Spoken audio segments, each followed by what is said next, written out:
Mr. Kimber! Mr. Kimber! Mr. Kimber, do you have to be cutting the grass right now? It seems to me you are always cutting the grass. Well, I gotta cut it sometime. Well, don't do it now, will you? All right, but it'll just keep on growing.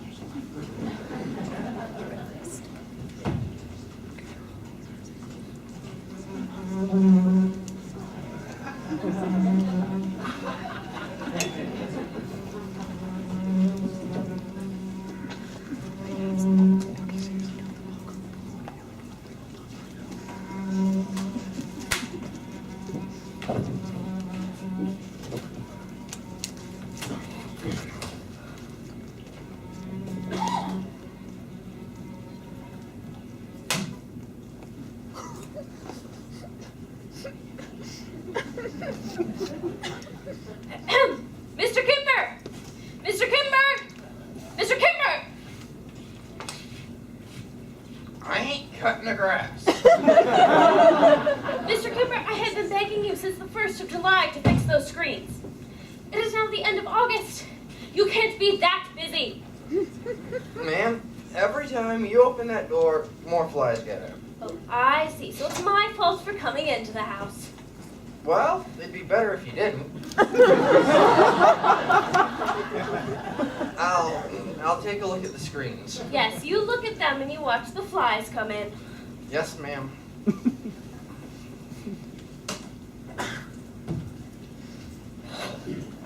Excuse me, ma'am. Can I speak to you for a second? What is it, Hester? Can I get off tonight, Mrs. Fuller? Tonight, Hester, you know we're having guests. But my fellow's driving over from Hatboro, and this is the only night I can see him. I can't help that, Hester. This is the first weekend we've been able to have guests. And you cannot just get off. You'll have to see him next week. I can't see him next week. Of course you can see him next week. Why can't you see him next week? He's getting married.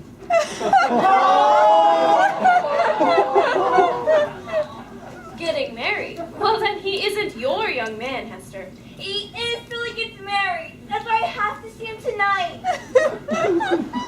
All right, after you've served dinner and turned down the beds, all right. What time will you be through with dinner? I don't know. We'll be done when we'll be done. You may go when your work is finished. And don't forget to carry water up to all the rooms. Fill all the pitchers and basins. Yes, ma'am. Hester, are you going to press those slacks soon? Oh, hi, Mother. Are you going out? They'll be here soon. I'll be right back. Where are the keys to the car? They're on the hook, where they always are. What are you dashing off to anyhow? What are you so busy about? Me? Oh, I'm running for mayor. Well, don't forget these are your friends coming. Don't leave me stuck. Darling, don't worry. I'll be right back. What is it now, Hester? Could I ask Annie to serve the dessert tonight? No, you cannot. Annie has got enough to do with her cooking. You may go once you've served dinner, and that is all there is to it. Yes, ma'am.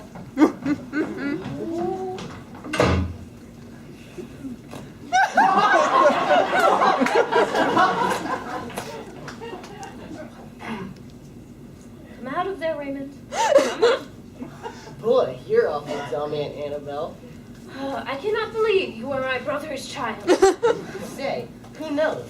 I wonder how Mama's doing in Reno with the Cowboys. I'll bet she's in there pitching all the time. Look here, Raymond. You are going to be here another month until the divorce is over. So we may as well come to an understanding. First of all, you have been stealing my little chalk figures and selling them to the Quaker antique shop.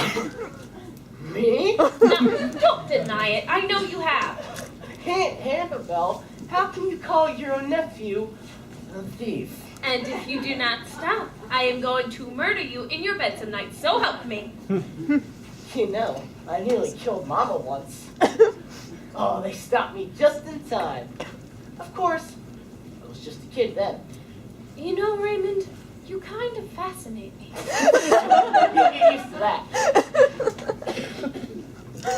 Woo! Here comes that actress. Can she stink up the theater? Hello, Miss Leslie. Out of my way, rat. Who are you, a lousy actress? You know, I can't decide whom Raymond resembles, Leopold or Loeb. Well, another month and the divorce is over. The only thing holding it up now is the custody of Raymond. Neither one of them will take him. I'm very glad you dropped in, Miss Leslie. Will you sit down? Can I get you a drink? Oh, I'd love it. After bouncing up and down across that field of yours, I need it. Oh yes, we're trading in our car for a tank. It's the only way to reach this place. Hester! What do you want? Would you mind bringing a drink for Miss Leslie, please? Yes, ma'am. Thank you, Hester. Hester seems to have you by the well-known chandeliers, Miss Fuller. Hasn't she? Oh, well, it's all part of that simple country life. Is Mr. Fuller just as crazy about it? Does he still think Benjamin Franklin makes up for the Japanese beetle? Oh, yes. He's lost 15 pounds catching that morning train, and he's got poison ivy from the navel up. But he's still nature's child.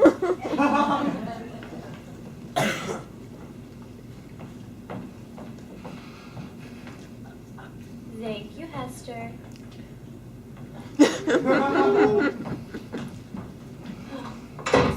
So tell me, Miss Leslie, how are things down at the theater? Oh, fine. I'm playing that maid again this week. Last night, the scenery fell down right in the middle of the second act. Didn't make a bit of a difference. It was just as good. You know, I really can't understand the theater. These hams come down here, work their cans off for $1.80 a week, live in a place that a cockroach would turn his nose up at, and for what? To act. So help me. Actors will act anywhere, in anything, and for anything. All they want to do is act. So, how did you get into it, Miss Leslie? If you don't mind me asking. I've wondered. Oh, you know how it is. He was good looking, and he could sling those romantic nothings around on stage and off. So before I knew it, I was an actress. Clayton's a very attractive man, you know. Oh, yes. When I saw him in those tights in the Fire Brand, it was no treat coming home with Newton.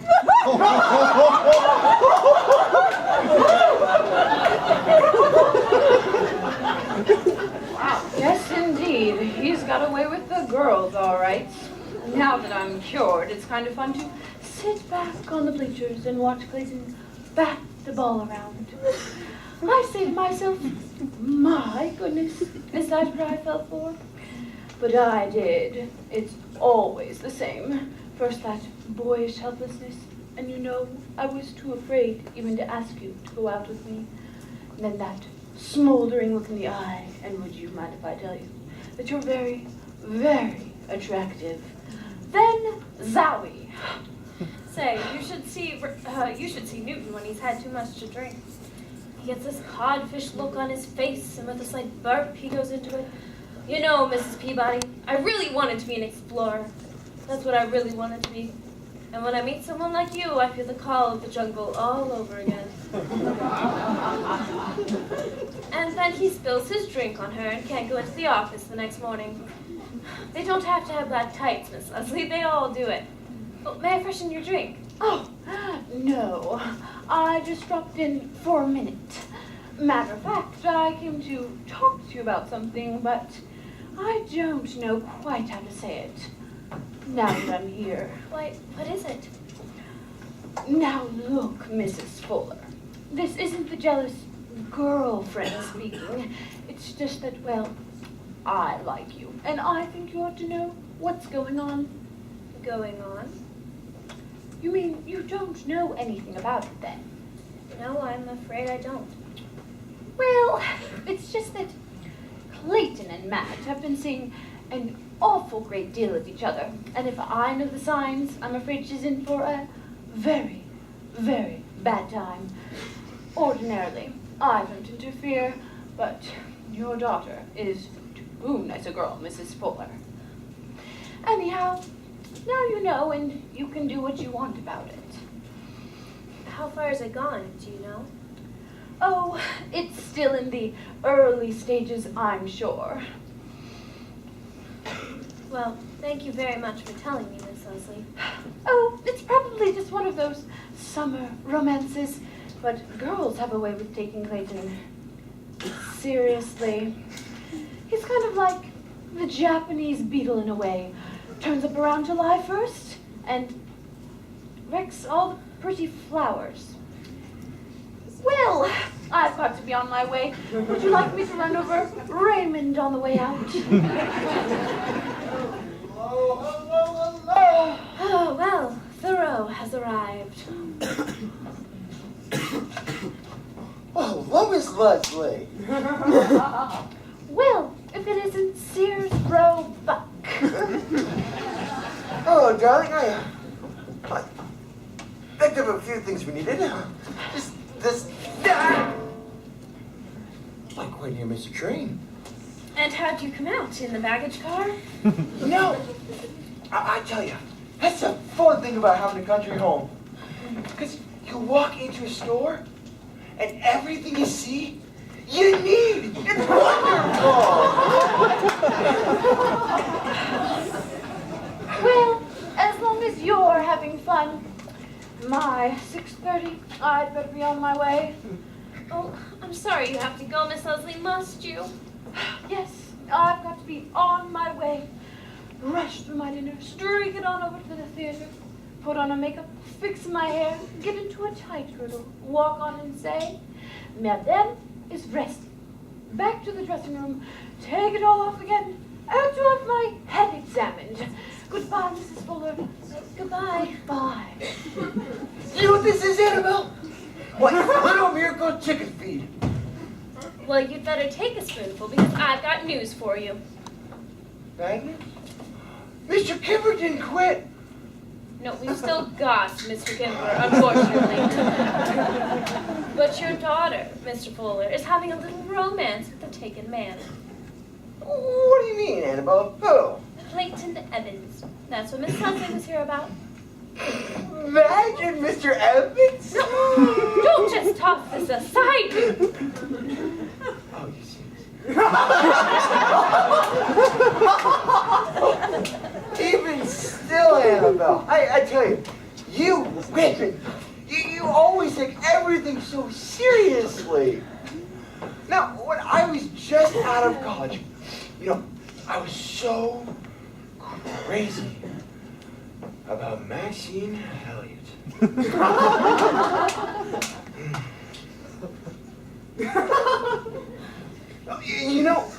I used to go to the theater over 4 times a week just to see her act. But I didn't break my engagement with you and marry Miss Elliott, did I? No, you didn't.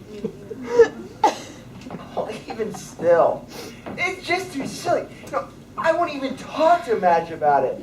What a silly thing. Uncle Stanley's coming in. Well, I'm certainly gonna.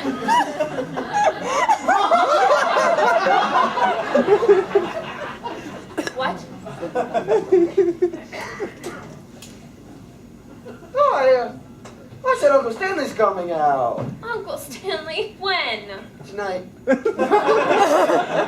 don't tell me you asked Uncle Stanley for this weekend. Well, but I had to. I mean, it's just for a couple of days. And besides, you see, he called me up at the office, and he's on his way up to Ed Julius. Well, and this is the only weekend he has. Steve's gonna drive him out. Well, that's just dandy. Oh, it's just for a couple of days, Annabelle. Oh, just the weekend, that's all. Uncle Stanley, the old windbag. Be quiet till he gets up. When he takes his nap in the afternoons. And close the windows, because there's always a draft. And everyone has to sit around and listen to him tell the tale of how he made his money. As though we all hadn't heard it 700 times before. Madge's friends will have a wonderful time. Well, they're young people. Aren't they going to be outside all the time anyway? Well, all I can say is if we ever see any of his money, we've earned it. 22 years of, take my chair, Uncle Stanley. It's more comfortable. Oh, here's the white meat for you, Uncle Stanley. Look, Madge, what Uncle Stanley has brought you. A package of chewing gum. Say thank you to Uncle Stanley, Madge.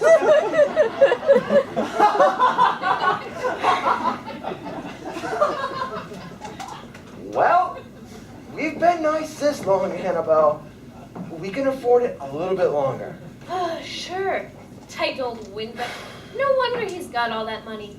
Do you realize in all these years he's never given us so much as a pocket handkerchief? Just those pictures of himself every Christmas. Boy, will I have a bonfire when he goes. Oh, that's right. Will you be sure to get those put up before he gets here? Don't worry, we'll have him plastered all over the place. Good. And will you be sure to have very rare steak tomorrow night, roast duck on Sunday. Oh, I picked up a few things here for him. I got those very special cigars he likes, the candies, oh, and these black drapes in case the light bothers him. Can you think of anything else, Annabelle? Not a thing. It's just perfect. There was one thing I needed at this moment. Good evening, Hester. Good evening. Does Hester have a headache? She's got something. Mr. Fuller. Oh, Mr. Kimber, how's everything? Oh, fine. We need more gravel.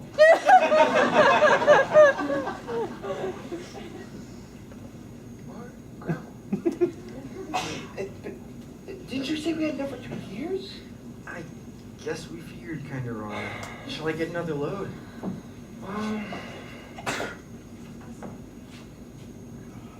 You might as well. How's our manure holding up, Mr. Kimber? We're getting pretty low on that, too. Oh, well, I wouldn't worry because Mr. Fuller's uncle is coming out today. Look, Mr. Kimber, we don't absolutely need this gravel, do we? Well, we ought to have it. It's only $45 a load now, and you know how chickens like to scratch. Well, you see, Mr. Kimber, to speak with you frankly, I'm really strapped for ready cash. I mean, I picked up these things we absolutely needed, but I tell you, I gotta take it easy for a while. Yes, sir. You got a payment due on the threshing machine on Monday, Mr. Fuller. You gotta pay that. Monday, huh? Gosh, maybe something will happen by then. Yeah, and maybe I won't have to... Got right here, Mr. Kimber. It's a Little Miracle chicken feed. Yes, sir. It looked as if we were gonna get an egg today. I guess something happened. Maybe this'll help. So, is that everything, Mr. Kimber? Yes, sir. Oh, the 17-year locust just arrived, Mr. Fuller. Newton, you forgot to give me that check to pay Hester and Annie. Check. Oh, yes, the check! Tomorrow. I'll give that to you tomorrow, Annabelle. What's the matter, Newton? Is something wrong? No! What would give you that idea, Annabelle? Women.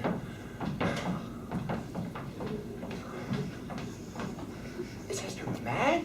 Did I do something? You did something. What did you do, Annabelle? Does she look mad to you?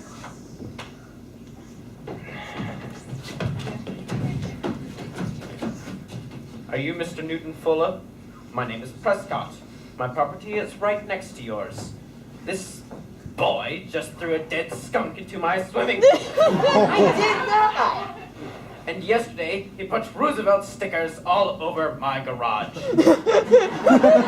Now I want him kept off my property. Do you understand? Kept off my property. Good day. Old Republican. Newton, you have got to do something about this boy. Raymond? I am warning you. The next thing you do, I'm going to put you over my knee and give you the hiding of your life. I'd like to see you try it, you old poop. He didn't even know enough to buy a farm with water. That's how dumb you are. Oh, poop! Oh, poop! Don't ever talk to me about Uncle Stanley with Raymond around. You know, if he thinks for one moment that... What's that? Oh, why, it's Uncle Stanley! Animal, you think it's a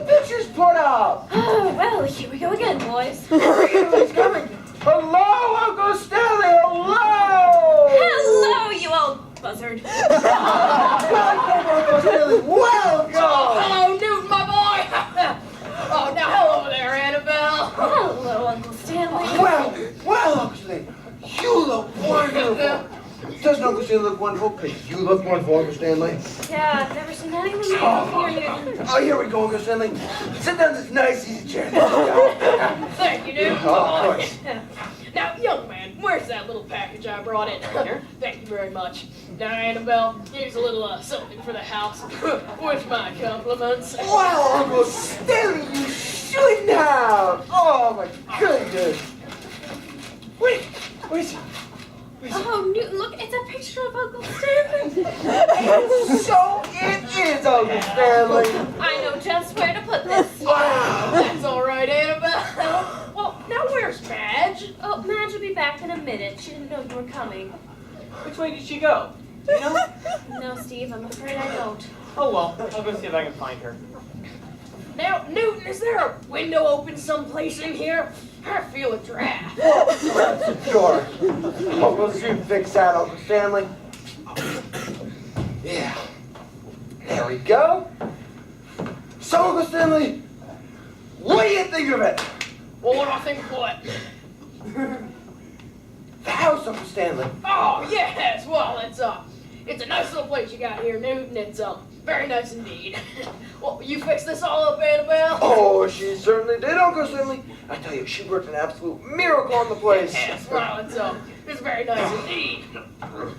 But I see, if I just might make a little suggestion. Oh, of course. What is it, Uncle Stanley? Well, seems to me that stool is too close against the bookcase. But it'd look better if it was out a bit.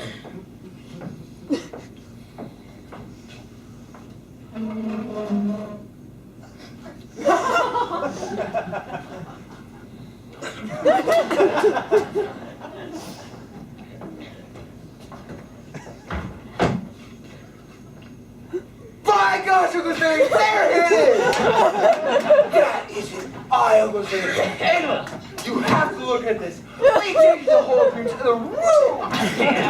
Gosh, Uncle Stanley, that is an eye. You know, sometimes you just will happen to see these things. Now, I remember when I was just a little shaver. Now, I couldn't have been more than, 6 or 7. See, Mother used to take me out shopping, and I'd never been in a department store before. But on this particular day, Mother took me to Joseph Horn and Company. Now, that was one of the biggest department stores in Oh, Pittsburgh. you lucky boy. I remember then we went up to the rug department. Linoleum. It was the linoleum department. Oh, now that's right. Well, the salesman, he was one of those young smart alecks. I remember he had a mustache, and he kept showing Mother linoleum with great big red squares on it. And blue. They were blue squares. Oh, that's right. Now, have I told you this story before? Oh, no. Keep going. Well, you know how Mother, she was one of those women who always said children should be seen, but not heard. Of course. Well, just as the salesman unrolled that last piece of linoleum, I piped up and I said to him, Anybody home? Here we are for the summer. Come back, here your guests. What time is dinner? Oh, hello, girls. You're right on time. Hello, Mr. Fuller. Mrs. Fuller. Where's Madge? Oh, Madge went out for a bit. She'll be back any minute now. Hello, Sue. Hello, Susan. Hello, Mrs. Fuller. I don't think you know Marion. This is Marion Wilcox. Mrs. Fuller? Mr. Fuller? Oh, this is my uncle, Mr. Menninger. Uncle Stanley, these are some friends of Madge's. Oh. You see, this is Sue. How do you do? That's Susan. Miss Oh, Wilcox. and Miss Wilcox. well, how do you do? It's good to meet you. Nice to see you. It's good to meet you. Now, would you close that door, please? There's a draft in here. Well, now you girls are all up on the 3rd floor. Would you like me to show you your rooms? Oh, no. We can find them, Mrs. Fuller. Okay, well, you'll be at the room at the head of the stairs with the strawberry pink wallpaper. We'll find them, Mrs. Fuller. Thank you. Steve here yet? Yep, he's around somewhere. And Madge will be back soon. Now, are you sure you're all right? Oh, sure. Don't worry about us. It's a charming house, Mrs. Fuller. Madge didn't say half enough about it. Oh, why, thank you. Now, why don't you go get freshened up? Dinner's in about half an hour, and you don't have to hurry. Isn't this nice, Marion? I love these old houses, don't you? Dinner about half an hour, huh? I'm gonna soak in a nice hot tub. That's what you think. Now, Newton, you didn't didn't tell me you were having a house full of other people, I wouldn't have come if I had known that. You should have told Uncle Stanley Newton. Well, how's that? Oh, you know what we're having for dinner Sunday night, Uncle Stanley? Roast duck with that special stuffing. I'll go into the kitchen and make it myself. Annabelle, I'll tell you something. Of all the women my nephew's married, I always thought you were the nicest. Well, you know what? Well, never you mind, Annabelle, but Uncle Stanley doesn't forget. Now, I think I'll head up to my room and freshen up a little bit. Oh, I'll bring your luggage up and help you unpack, Uncle Stanley. Oh, thank you, Newton. Oh, now dang it, I knew I'd forgot something. I forgot to bring out any cigars. Oh, we think of everything, Uncle Stanley. Look what we have here. Corona. Now, Newton, you shouldn't have done that. Oh, but that's not all, Uncle Stanley. See, I also picked up those candies you like that take this taste of cigar out of your mouth. Oh, Newton, you certainly do make a person feel at home. Oh, gosh, Uncle Stanley. Oh, I'm with you, Uncle Stanley, and make sure you've got everything you need. Thank you. Now, Uncle Stanley, what was that story you were telling us when the young people barged in? Oh, yes, the department store story. Well, I was just a little shaver.